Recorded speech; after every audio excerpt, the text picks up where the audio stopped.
ప్రపంచంలో అత్యంత రద్దీగా ఉండే ప్రాంతాలలో న్యూయార్క్ నగరంలోని టైమ్స్ స్క్వేర్ ఒకటి. అక్కడ ప్రతిరోజు రాత్రి పెద్ద పెద్ద డిజిటల్ స్క్రీన్లు ప్రకటనలతో, వినోదంతో, డబ్బు, ఆకర్షణలతో కళ్ళు చెదిరేలా మెరిసిపోతుంటాయి. గంటకు వేలాది మంది ఆ దారిగుండా వెళ్తుంటారు. అందులో నడిచే ప్రతి ఒక్కరి గుండెలో ఒక భారం, ఒక కథ మరియు ఒక శాశ్వతమైన ఆత్మ దాగి ఉంటుంది. కానీ మొన్నటి ఈస్టర్ పండుగ సమయంలో ఆ లైట్లు, ఆ శబ్దాల మధ్య ఒక ఊహించని సంఘటన జరిగింది. వేలాది మంది మధ్యలో పాస్టర్ మైక్ సినరెల్లి ఆధ్వర్యంలో బహిరంగంగా యేసుక్రీస్తు సువార్త ప్రకటించబడింది. అది వినడానికి టూరిస్టులు ఆగిపోయారు. కుటుంబాలు విన్నాయి. ఎంతోమంది కన్నీరు మున్నీరుగా ఏడ్చారు. కొందరు అక్కడే తమ జీవితాలను క్రీస్తుకు అప్పగించారు. కానీ పాస్టర్ మైక్ సినరెల్లి మైక్ పట్టుకొని యేసుక్రీస్తు నామాన్ని, శిలువ సువార్తను ప్రకటించడం ప్రారంభించగానే ఆ జనసమూహంలో ఎక్కడెక్కడో ఉన్నవాళ్లు అకస్మాత్తుగా అరుపులు, కేకలు వేయడం మొదలుపెట్టారు.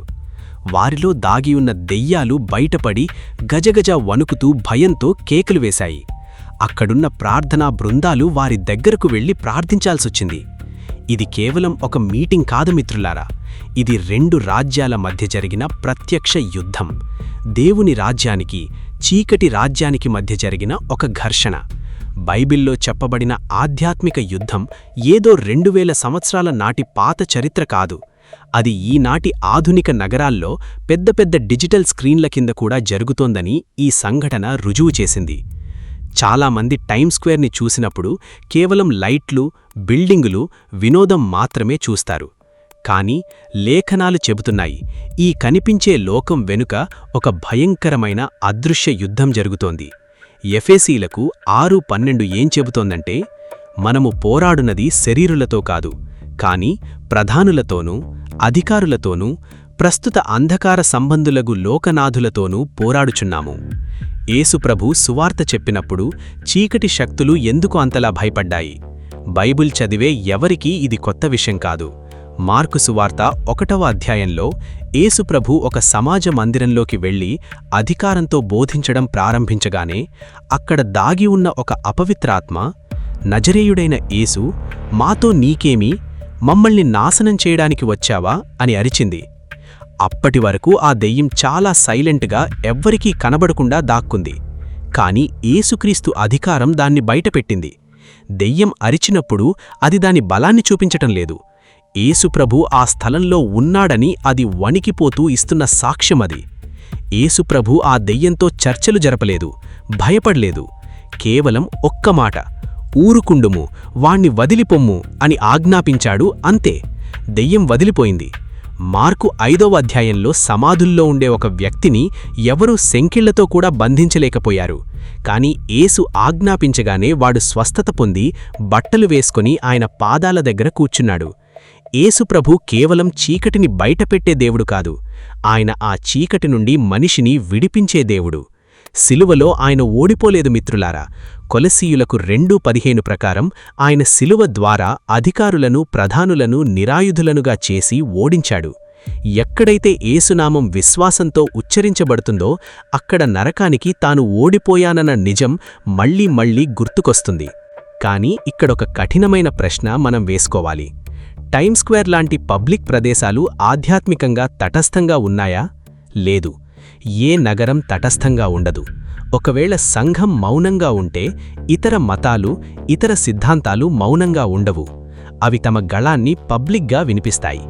ఉదాహరణకు న్యూయార్క్ నగరంలో ఇటీవల రంజాన్ సమయంలో ముస్లింలు తమ ప్రార్థనా పిలుపును, అజాన్ను పెద్ద పెద్ద యాంప్లిఫైడ్ స్పీకర్ల ద్వారా ఆ వీధుల్లో ప్రసారం చేస్తున్నారు. ఒక మాజీ ముస్లిం మరియు ప్రస్తుతం క్రైస్తవుడైన డానీ బుర్మావీ దీని గురించి మాట్లాడుతూ ఒక సంచలన నిజం చెప్పాడు. ఆ రోజుల్లో అలారంసు, వాచులు లేవు కాబట్టి మసీదికి రమ్మని పిలవడానికి అజాన్ వాడేవారు. కానీ 2026లో అందరికీ ఫోన్లు, అలారమ్స్ ఉన్నా కూడా ఎందుకు పెద్ద స్పీకర్లో పెడుతున్నారు?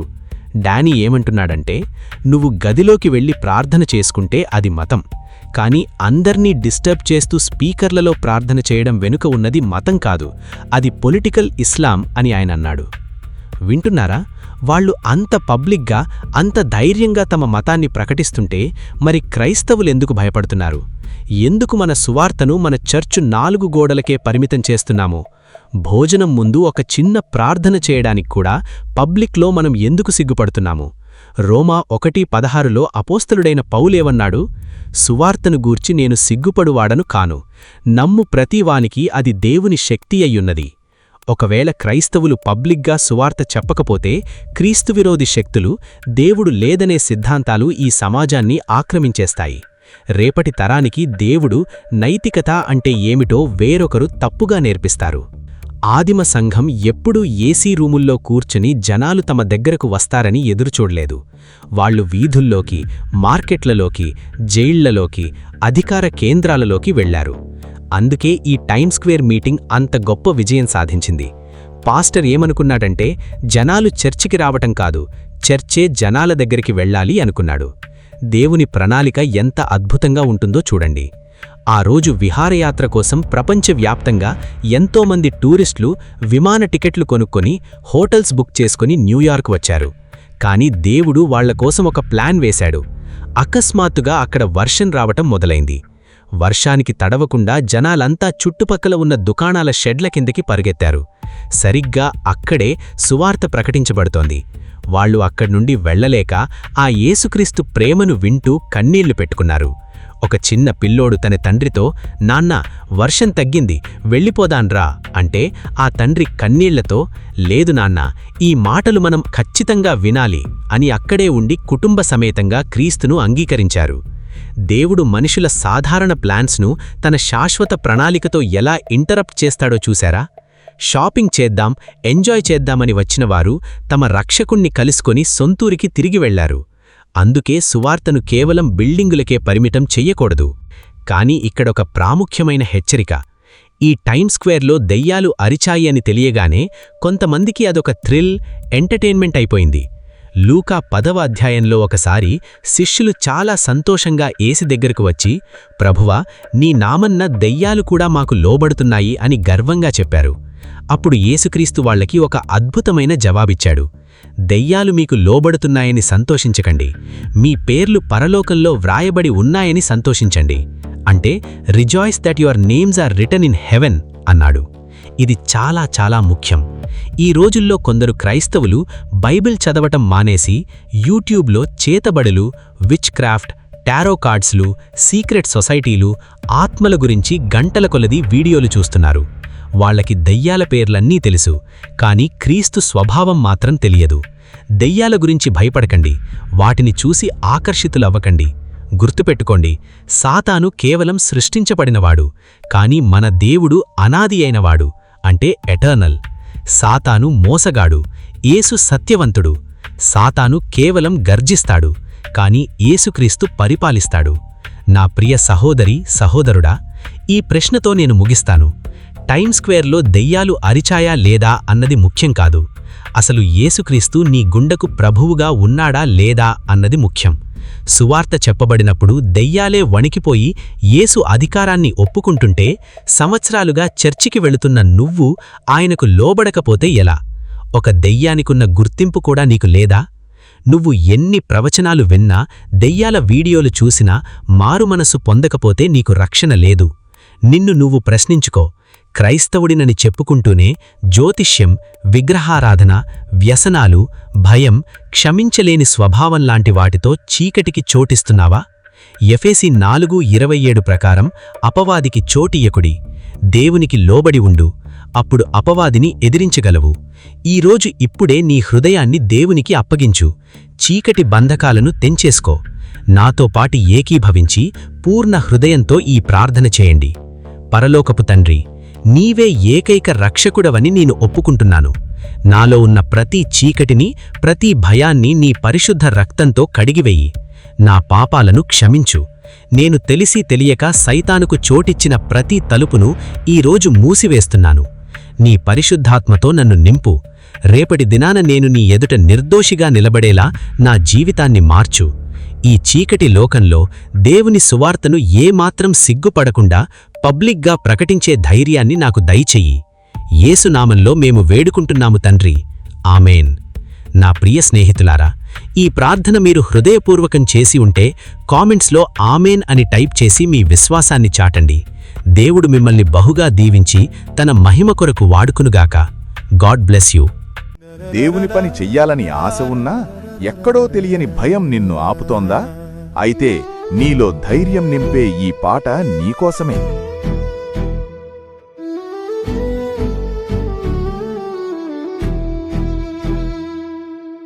కాలం కరుగుతున్నది, గడియలు గడుస్తున్నవి, నశించే ఆత్మల సంఖ్య నిత్యం పెరుగుతున్నది. నీవు మాత్రం క్షేమముగా ఉన్నావని సంతోషంతో పండుగలు చేస్తున్నావా? అయ్యో పక్కనే నరకం నోరు తెరుచుకున్నది, పాపాత్ముల కోసం మంటలు రేగుతున్నవి. వెళ్ళు వెళ్ళు సువతను చాటు, క్రీస్తు ప్రేమను లోకానికి పంచు, మౌనము వీడు గొంతును విప్పు, నశించే వారికి జీవము నీవు, నిలబడు సాక్షిగా కడవరి రోజున తలవంచకు సిగ్గుతో ప్రభువుని ఎదుట. భయాన్ని వీడి ధైర్యాన్ని నింపుకో. నీ గొంతులో పలికేది సాక్షాత్తు దేవుని స్వరమే. నువ్వు అడుగు వేస్తే అద్భుతాలు జరుగుతాయి. చీకటిని జయించే శక్తి నీ చేతిలో ఉంది. నీవు వెలిగిస్తేనే ఇతరులకు దారి దొరుకుతుంది. నువ్వు సామాన్యుడవు కాదు, రక్షణ సైనికుడవు. నీ చేతిలో ఉన్నది వెలిగే జీవపు దీపం, దాచిపెడితే అది దేవునికి మహకోపం. చీకటిలో జారిపడే దృష్టివారు ఎందరో, దారి తెలియక ఏడ్చేవారు ఎందరో,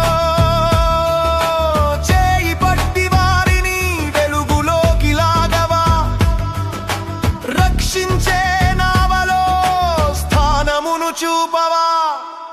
వారి రక్తముని చేతికి అంటును, లెక్క అడిగే ఆ దినము వచ్చును, నాకు ఎందుకు చెప్పలేదు అని వారు అడిగితే ఏమని చెబుతావు? ఎక్కడ దాక్కుంటావు? ఎమ్ము సైనికుడా, కవచము ధరించు, సువార్త ఖడ్గముతో చీకటిని జయించు. లోక సంపద కాదు, ఆత్మల రక్షణే నిజమైన ఆస్తి. గొప్ప పని చేయడానికి ప్రభువు నిన్ను ఎన్నుకున్నాడు. ఆ నమ్మకాన్ని నిలబెట్టుకో, చరిత్రను మార్చే.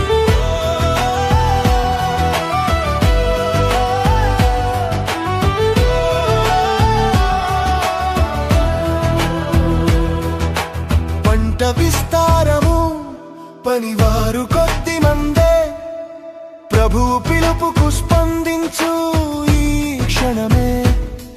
నా ఆస్తి నా ఇల్లు అని నీవు ఆగిపోతే ఆత్మల విలువను ఎప్పుడు గుర్తిస్తావు?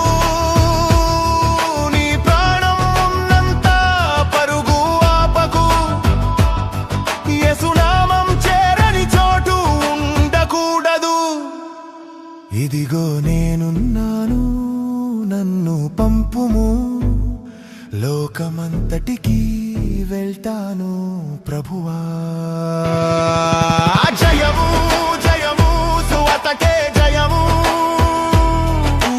జయము జయము సువతకే జయము.